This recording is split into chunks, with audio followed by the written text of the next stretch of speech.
Neville, the Earl of Warwick, the Kingmaker, and my master, I welcome you all here this day. Indeed, my lords and ladies, glad to my heart to see you all here. For you joined us here at Warwick in the most dangerous and bloody of times.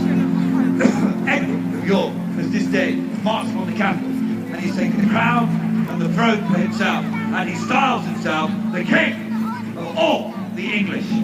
This will not be allowed to stand. This will not be allowed to pass. This will not be left unanswered. But truly, the War of the Roses rages on.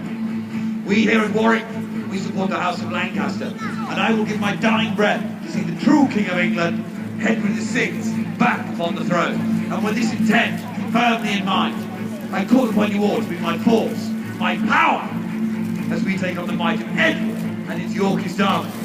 So, my lords and ladies, I ask you, are you with me? This will not do. I need to hear your voice into the heavens. I said, are you with me? But fear not, troops. We do not go alone. We go stout hearts, righteous anger.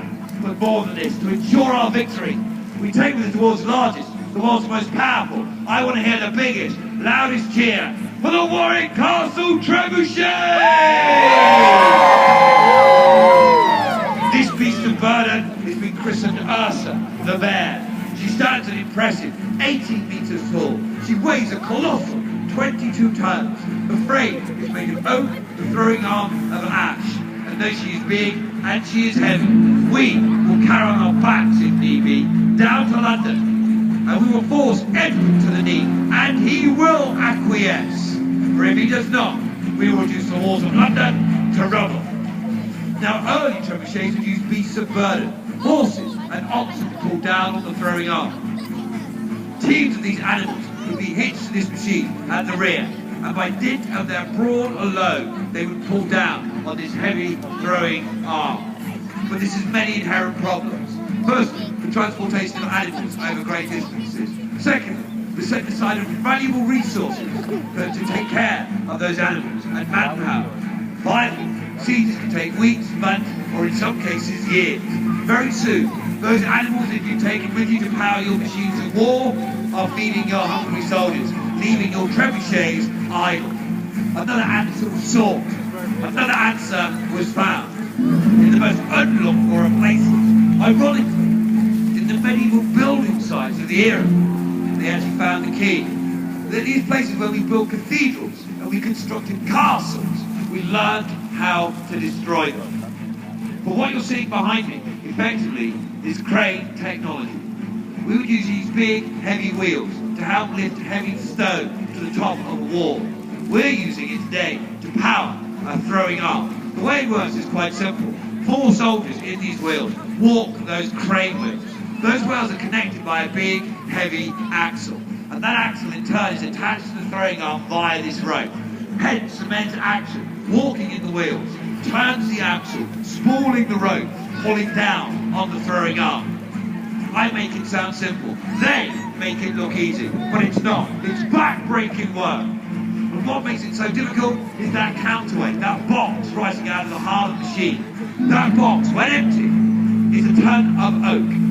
We've got 5 tons of ballast in there. So before your very eyes, in something less than 5 minutes, 4 people have raised up to 6 tons with the most basic of construction technologies. Truly impressive sight. But what's more, that arm is now locked down. Right there, the trigger's got it. We now have 6 tons of pressure at our command to do with as we wish. We place whatever projectile we want in the heart of that monster, and our enemies will run before us. No one stands in the face of might and wrath of a trebuchet. Now what you're witnessing here is our final preparations. Once we've done this, once we put the machine and the crew through their paces, we will take this monstrous machine apart. All the individual components come apart. It's a tension fit, put together with clamps, wedges and pegs. Over 300 individual pieces. And we can place them onto barges or onto wagons and take them to wherever we need them to be. And when we get to our destination, within the day, maybe 2, this thing will be up and running. That's truly impressive. And this crew that you see here, They themselves have been specially selected for this job.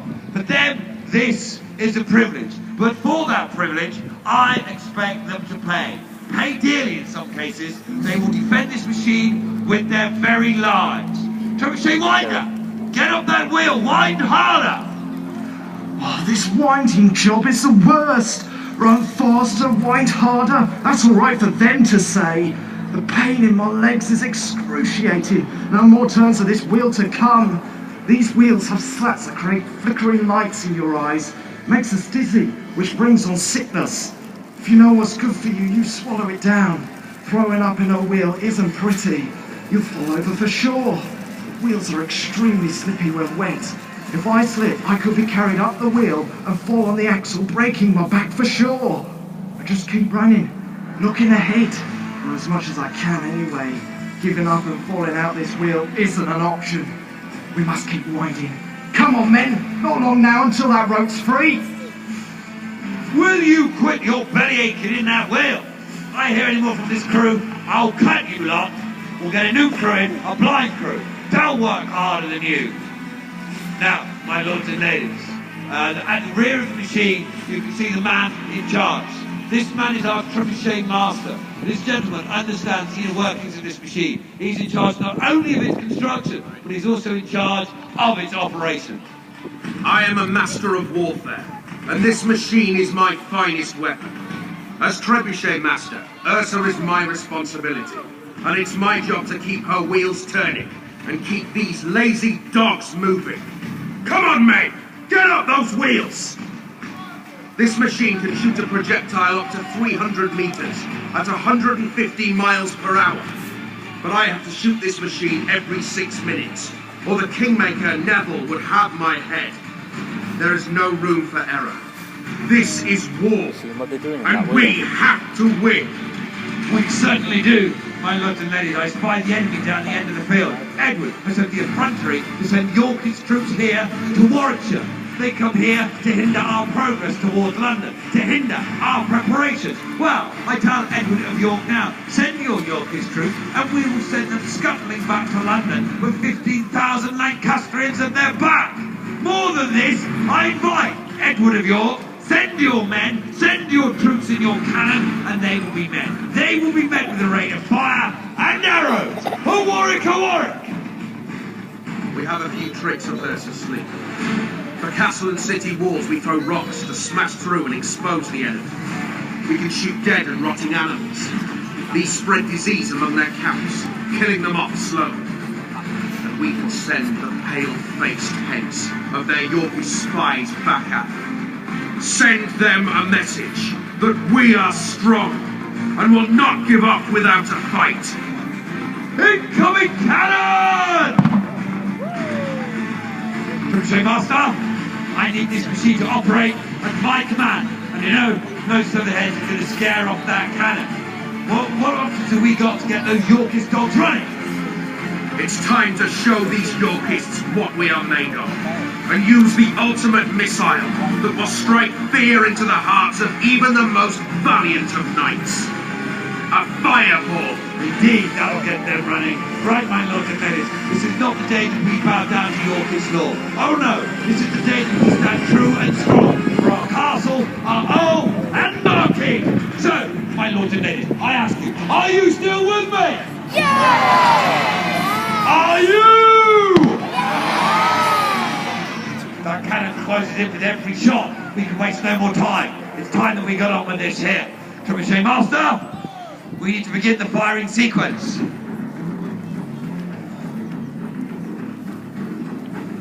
My lords and ladies, prepare yourselves. Prepare your courage. I say, are you still with me?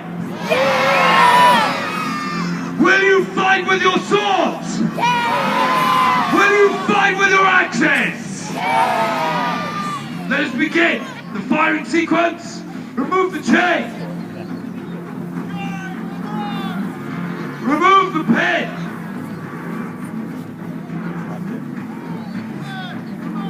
Stand down and fire.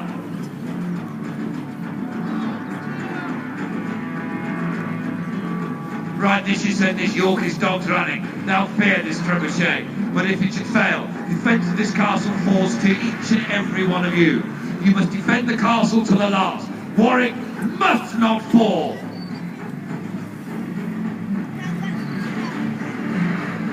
Lord!